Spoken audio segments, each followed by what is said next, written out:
My name's Rebecca Dawson. I'm the Senior Manager of Climate Change Planning, and I am here to host this session.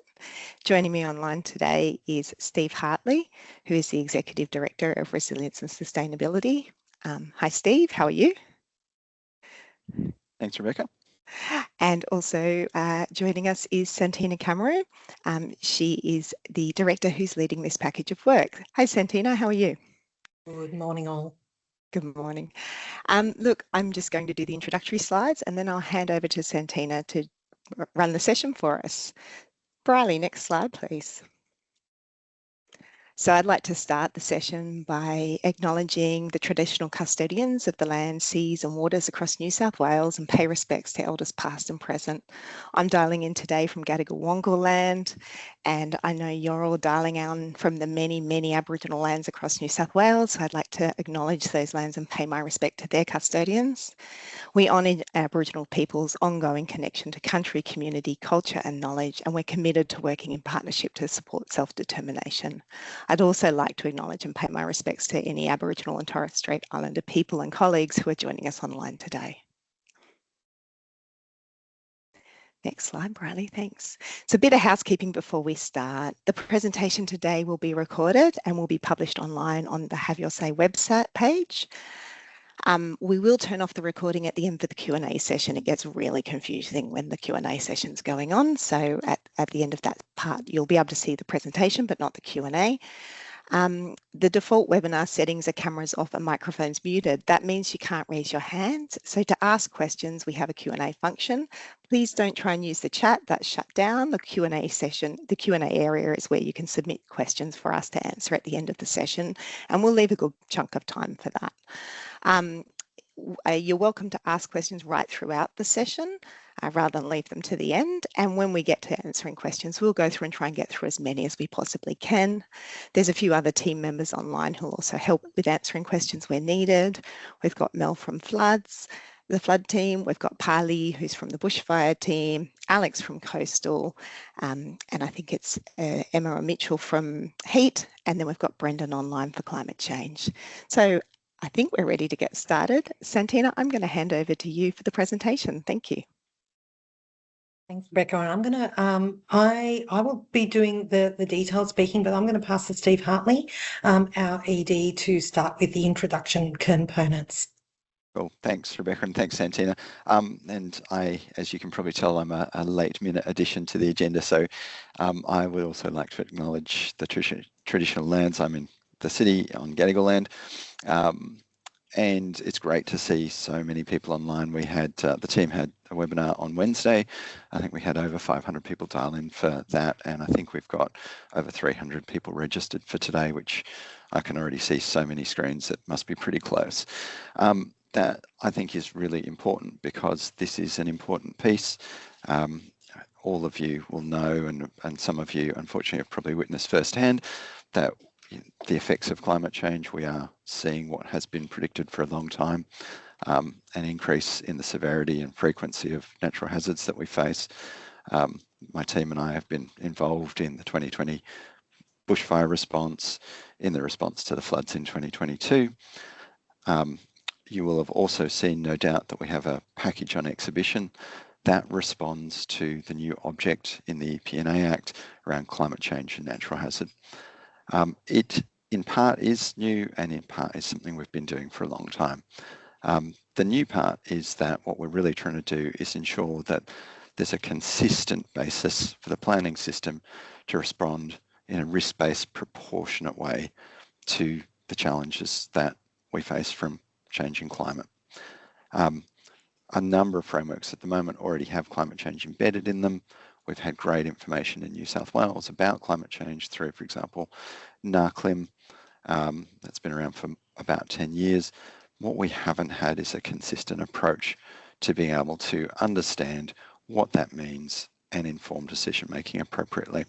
That's really important, especially at the moment, given the work, the huge amount of work that the department's doing around delivering against the Housing Accord, to make sure that we're really working to build the right types of houses and infrastructure and jobs in the right type of place with the right controls, so that those future costs that we already know that have been estimated by Australian government, by New South Wales Treasury, so that we're reducing that cost to community, to government, to business in the long run. And the package is about balancing that and trying to get that right, and that's why it's so important that I have so many of you guys on the line today. Next slide, please, Riley. I'm assuming most of you will have looked at the package. Anyone that will have had a look online will have seen that we have an EIE out, and Santina and team will shortly talk to the details of that document. One of the other really important things, if you haven't had a look at it yet, is the draft climate change scenario guidelines. As I said just before, we've had a lot of information about climate scenarios, climate impacts, timeframes of those impacts. What we haven't had is a consistent way to understand that information in the context of land use planning decisions. So that draft guidelines is a really key piece for the exhibition package. The other one that we've known about for a while but haven't had a clear policy position around is urban heat. And so the package also includes a draft urban heat policy statement. There's also some supporting information that we've released, some climate change studies to highlight how various consent authorities and entities have been trying to tackle the impacts of climate change on their developments. We've got some Build Back Better case studies and principles that you can deploy and have been used successfully in response to natural hazards. And importantly, and I might ask if you can go to the next slide, Briley, what we've also done is we've released some guidance around considering tolerable risk. I think the concept of tolerable risk is nothing new. I don't think anyone has been advocating for a position of zero risk. I don't think in our personal lives, in our professional lives, anyone really goes towards zero risk except in very extreme circumstances. But we haven't actually had a lot of what does tolerable risk mean? What does an acceptable level of risk mean? And so one of the things we have been working on and talked to a lot of people in preparing is some guidance around tolerable risk. And it's not a hard and fast tool. It's not a set number. It's not a line on a page that says on this side you're okay and this side of that line you're not.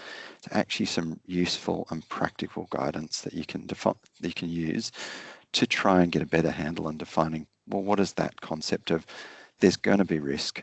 I can take some action, but even after action, there'll be residual risk. How do I know whether that's acceptable or tolerable? So that's also a really key part of the package to have a look at. That's broadly about the package. As Rebecca said, please put your questions in the Q&A, but I know you guys will want to get into the detail. And so at this point, I will hand to Santina. Thank you. Thanks so much, Steve. And Briley, jump straight to the next slide, please. So as Steve indicated, what we have on exhibition is an explanation of intended effect. It's the formal term that we use to explain something that the department puts out to provide a plain English explanation or version of what we're proposing in this case, it's a state environmental planning policy, as well as we're giving some information about the ministerial direction that also will accompany the package. So what we have on exhibition is the plain English version, and what we're doing today is providing a bit more information as to what's covered in that EIE. I will say the EIE, what we do next, we look at all the submissions, we consider those, and that feedback goes into preparing the actual SEPP. We are aiming to have a package completed by about mid-year, so we are on quite a tight time frame for both seeking feedback and finalising. So what we're expecting, so the climate change and natural hazards SEPP as a new state planning policy, we are proposing to include overarching principles to guide planning decisions, so development assessment decisions. At a high level, we're looking at principles relating to considering future climate risk and then relevant natural hazards associated with that. We're looking at the principle of reducing future exposure and vulnerability to those hazards and climate risk.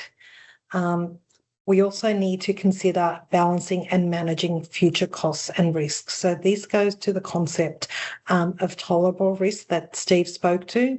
And so while we have a guideline, we'll also need the planning policy, which is the legal instrument to talk to that issue of we need to appropriately manage risk, but we can't remove all risk. And things like cost needs to be factored in. So cost of developing, but also factoring in future costs if we build in certain ways or in certain areas.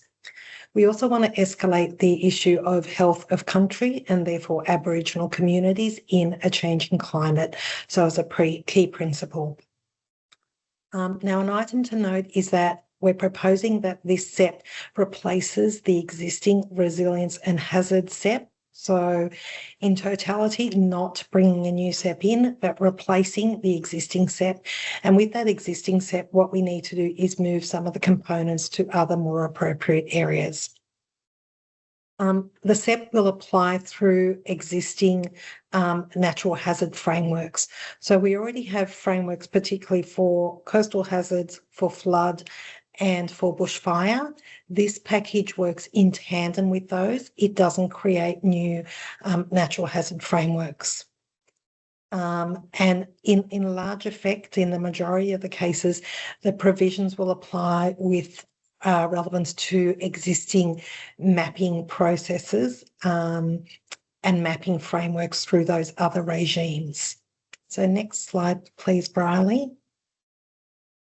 The SEPP will then give some overarching climate change considerations. Now, we are aware that climate change has been considered. There are, like, I guess I'll call it sprinkles of climate change considerations in places. It's not consistent and it's not being done in a streamlined way as well. So what the SEPP will do is provide a clear, a simple and a consistent approach to considering climate risk.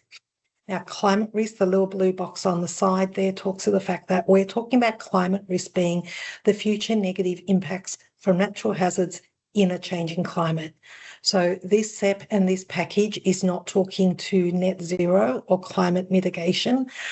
There are extensive government processes across a number of agencies, including DeFi, looking at net zero and how we get to net zero, looking at climate mitigation.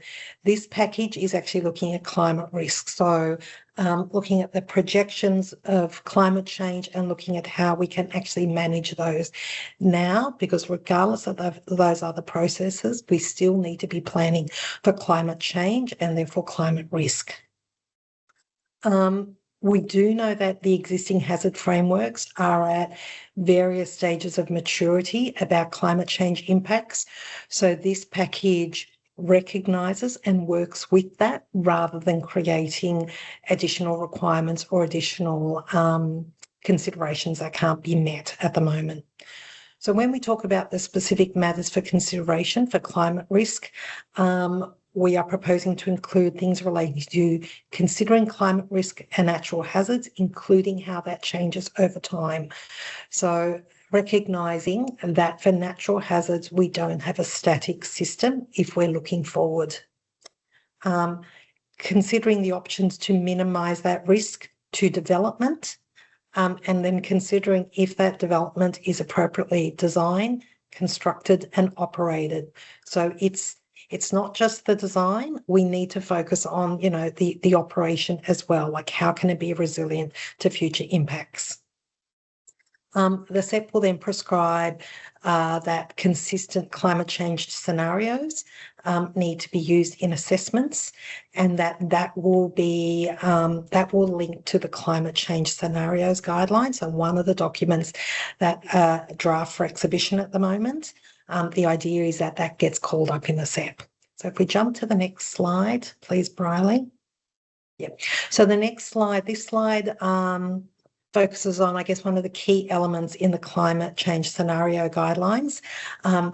I will say, being a webinar, we are honing in on particular areas, but the guidelines are obviously more extensive than this slide. There are principles, there are discussions on how we land at this point of a table talking about climate scenarios, so it provides a lot more context. But for the purpose of this, we really wanted to focus on the scenarios table that is included in the draft guideline. And what this does, this table sets out the minimum emission scenarios for different types of planning and decision making. In developing this table, and then in the application of this table, issues regarding the scale, the context, and the lifetime of planning decisions have been considered and then applied through this table. So for planning decisions which are local development, excluding single resi and alternads, the minimum emission scenario that is posed in the draft guideline is the SSP 2-4.5, so one of the lower climate emission scenarios, and a modelling timeframe of 50 years. Now, we note that for this one, we're saying relevant hazard studies would be used to assess against this. We're also very clearly saying that this is to be considered if the hazard frameworks and the hazard modelling includes this. We are not saying that new modelling needs to be undertaken the day this SEPP turns on. We are really working within the existing hazard frameworks and the existing maturity of the modelling. This approach is being proposed to ensure that we have a balanced response to the application of this package. We are not expecting that councils or proponents for local development need to do a whole new hazard assessment for that development to proceed. So again, this balanced response that will come in over time as studies are updated. For major development, those things like state significant development, state significant infrastructure, and for rezoning and strategic planning, we're proposing the SSP 3-7.0, which is more the middle scenario, and looking at a 50-year and 100-year time frame. And again, this is because of the scale of these types of development and the time frames. So rezoning proposals, very hard to change once we upzone land. So we know this is, a long time frame decision. So it is appropriate that we look at a longer time frame and a higher climate scenario. For these types of decisions, again, where relevant hazard studies include this information, we expect that to be used. But for these, given the scale and the context of these decisions, we do expect, like if environmental impact statements are being prepared, we do expect that this emission scenario and these timeframes are considered when modelling is being undertaken for that type of development. So that's the table. Now, we really did want to stress that the scenarios will be applied through the existing and emerging hazard frameworks. So if the hazard frameworks prepared typically by other agencies are not at the level of maturity, or these scenarios, aren't factored into those frameworks yet, we're not saying that that needs to occur now. We also really wanted to focus on the fact that at the moment, with what's on exhibition, we're saying we don't expect these guidelines to be applied for single dwelling residential or alts and ads. Now, this is to ensure, the balanced approach to what we're applying for different types of development. So working out, where is best to pitch this type of change. And we think the bigger scale of development, with the single dwellings, if that's at the rezoning stage, then it gets factored in at that stage, rather than when, individuals, mums and dads are putting in a DA to build a house. The final one to note on this slide is that the guideline talks about additional sensitivity testing at the higher emission scenario may be needed where there is greater exposure to hazard, and we know this is the case for sea level rise, or where there's a more sensitive development. So things like sensitive uses or critical infrastructure, it may be warranted to do that sensitivity testing with a higher scenario. And by sensitivity, doing that testing and then seeing what the impact is. If there's no change in what happens for that development, then it's probably all good.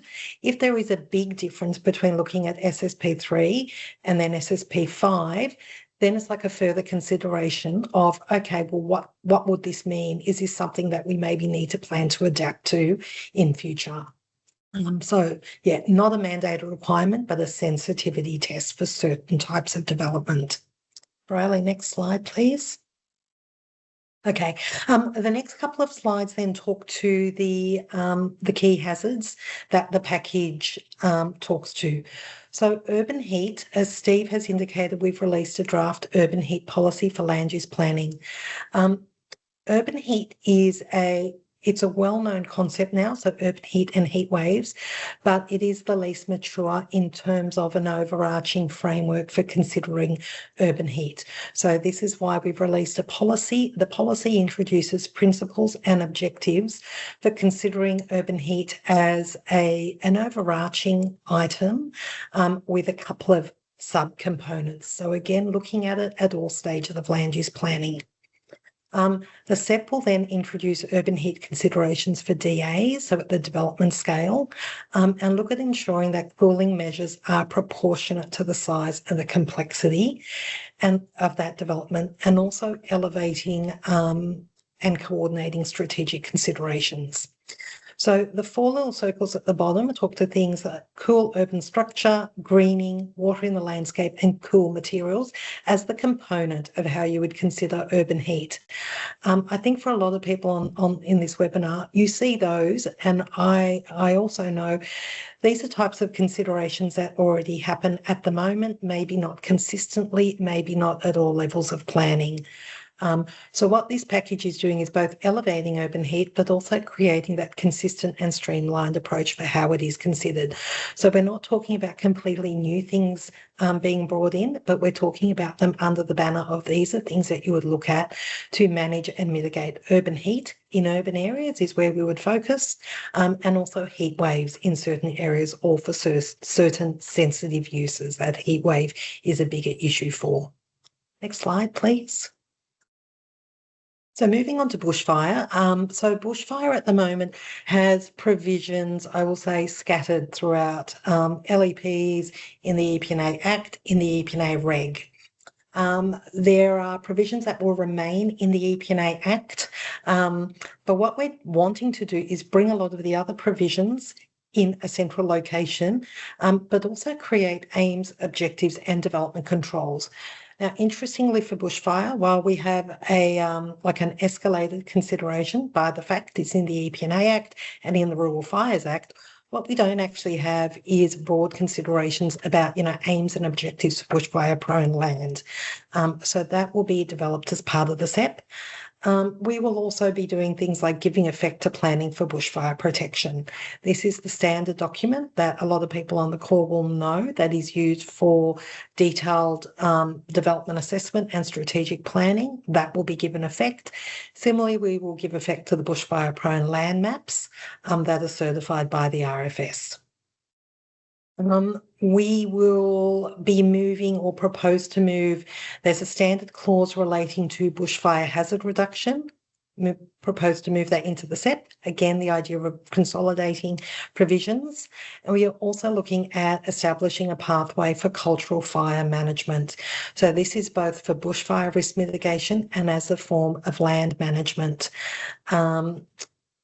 Our process isn't to develop, the guidelines relating to how that occurs, but as a planning pathway, we note that there is a gap at the moment. Urban release areas and strategic fire assessment is a process already in the EPNA Reg.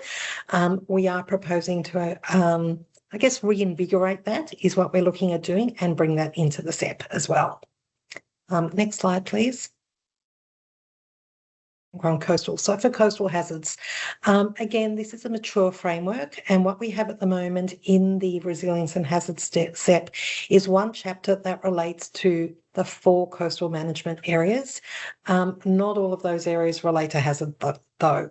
So in this broader regime of, putting things where they belong or best belong at the moment, we're looking at the coastal vulnerability area, which is the hazard area, and coastal use area, moving into the climate change natural hazard SEPP. But the provisions about coastal wetlands and littoral rainforests and coastal environment area moving to the biodiversity and conservation SEPP. Those two coastal management areas better sit with an environment or biodiversity related SEPP, which is why they'll move there, versus the coastal hazard areas fitting better with this SEPP. We will retain the existing exclusions for Sydney Harbour. So the coastal environment area and coastal use area provisions don't apply for Sydney Harbour because there are a suite of other provisions that will be retained. We also are looking at updating the coastal vulnerability area and coastal hazard clauses to better respond to those hazards. And I will say this is coming from like land and environment court cases and feedback from the last few years regarding the detail of that clause and what needs to be in it. And we'll also look at the options for simplifying the mapping of the coastal vulnerability area, and also how we do get, when I say more of it mapped, appropriate areas mapped. So at the moment, there are only 2 LGAs across the state that have mapped it, but we do have provisions in some council LEPs and some council DCPs. So we're looking at that mapping process and I guess enhancements. Next slide, which I think is coastal protection work. So yes, the coastal protection work provisions are really specific provisions. They will be retained in the climate change and natural hazard SEPP. Again, some changes in this area have come about through information and evidence from the last few years. And this is looking at introducing definition and some updates to reduce uncertainty about approvals for certain types of coastal protection works. We're also looking at some enhancements for public authorities. Again, this has come from things like the past East Coast flows and the tropical cyclone from last year, where that evidence comes to us and we go, yeah, we do need to create some enhancements. So for this one, for instance, we're looking at allowing sandbags for 1 year up from 90 days because we know that that longer time frame is needed to allow the further processes to work through as to what the longer term response is. We're also looking at clarifying the considerations for development applications by private individuals. At the moment, there is a pretty limited range of considerations, and we're looking at what is actually needed for consent authorities to do that as assessment in an appropriate way. Next slide, please. Okay, the last key hazard that we address or we propose to address in the SEPP is flooding. And again, flooding is a mature framework at the moment with the clauses that are relevant being in LEPs at the moment. And what we're proposing is to move those 2 clauses into the SEPP to provide that consolidation. So for this, there's clause 5.21, which is a standard flood planning clause. And then there's clause 5.22, which is the optional clause where the department ran an opt-in process a few years ago. At the moment, this is called the special flood considerations clause, but we may look at changing that name. At a high level, where there will be some slight updates to the flood clauses to reflect current practice, and we will continue to give effect to council prepared flood maps, even though these will move into the clauses will move into the SEPP. We're not proposing to include the actual maps in the SEPP, but we will give effect to those council prepared maps. Next slide, please, Briley. Okay, so a bit of the detail about the updates to the flood clauses. So as I've said, the standard flood clause will still be mandatory and will apply to land below the flood planning level as identified by councils. Some of the updates will relate to calling up the shelter in place guidelines, so recognising that as a form of evacuation, and greater focus on risk-based decision-making to ensure that balanced approach to flooding. The other thing, we will try and better factor in things like coincident flood and coastal hazard. So we know particularly for those two hazards in coastal areas, there can be coincident events, and how to factor that in assessment processes. For the special flood consideration clause, at the moment, still planning on applying it to land below the probable maximum flood, so to the floodplain. This will remain as an opt-in clause. At the moment, it applies to 42 LEPs. The EIE poses the question on whether other councils would like to opt in as part of their submission process, and we can work through that in terms of, rationale for doing that. In moving it to a standard clause, we will need to standardise the sensitive and hazardous land uses. Most councils have a consistent set, but there are a few differences. So in bringing that into the SEPP, we will be looking at standardising it. Also reflecting a risk-based decision-making approach, and the same concept for actually calling out shelter in place as an evacuation issue that can be considered with reference to the guideline. Next slide, please. Okay. The SEPP, so we have an existing clause, so it's clause 5.9, which is the standard in the standard instrument, relating to rebuilding after natural disasters. Again, a better place for this, because it relates to natural hazards, is in the SEPP. We can also, refer to the issues such as Build Back Better in rebuilding.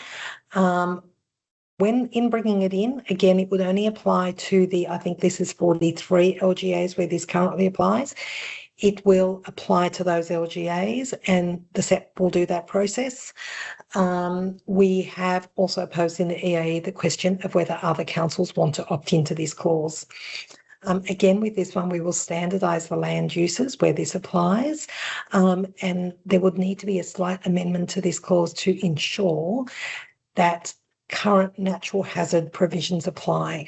So the idea with this clause, when it was brought in, I think it was brought in after the fires, was to allow rebuilding to occur faster, and not having to comply with new development controls.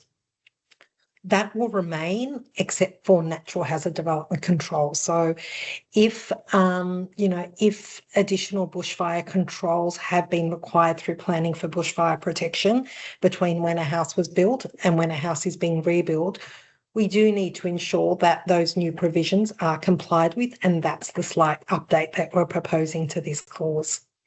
Next slide, please, Briley. There will be a suite of consequential amendments that need to be undertaken as part of this package.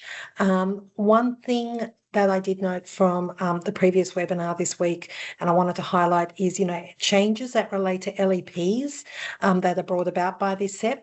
We will manage those changes through the SEPP process, so they will be consequential to the SEPP occurring, so councils don't need to do anything for their LEPs to be updated. But in addition, in replacing the Resilience and Hazard SEPP, Chapter 3 and Chapter 4 will need to move to other locations. So hazardous and offensive development is proposed to move to the Industry and Employment SEPP, and the remediation of land chapter will move to the Planning System SEPP. In doing those changes, we might also make some housekeeping updates. Where there are very old provisions that are no longer applicable, they will occur, but there's no broader review of those chapters occurring as part of this process. And then the second column is updates to other SEPPs. So for some of the place-based SEPPs, we will be able to remove clauses because there will be a master clause in the new SEPP. For things like the transport and infrastructure or the planning system or the housing SEPP, we will be doing some housekeeping amendments and for some updates to ensure both a current approach to the hazard, but also a consistent approach. Now that we're looking at all the hazards together, there will be some updates that are proposed to be undertaken. The final note here is that there will need to be a savings and transitional arrangement clause in the SEPP.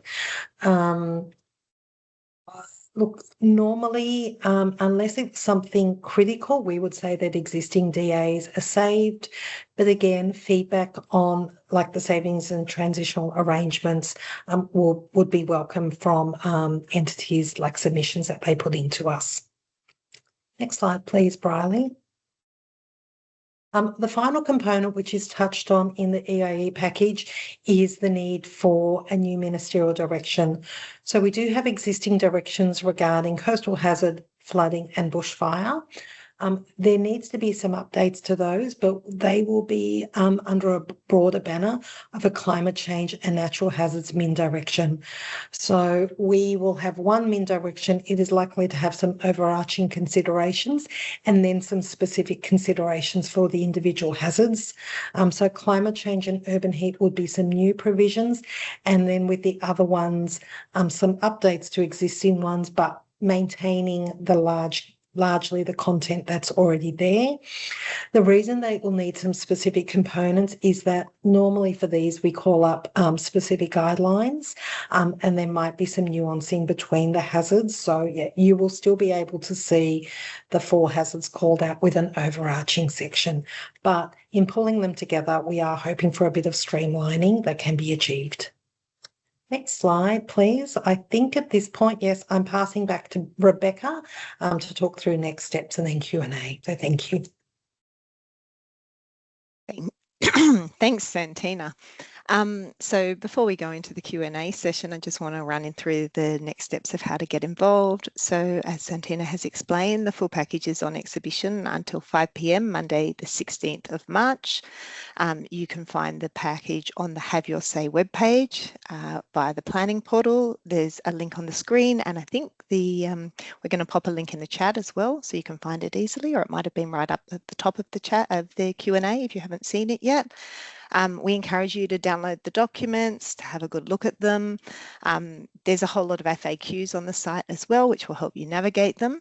If you still have questions about the package and how to read the documents, or if you're looking for something and you can't find it online, there is an email address, resilience.planning@planningnewsouthwales.gov.au, which you can send an email directly to ask us questions. So hopefully you're able to provide us with a submission, and we're looking forward to getting that feedback.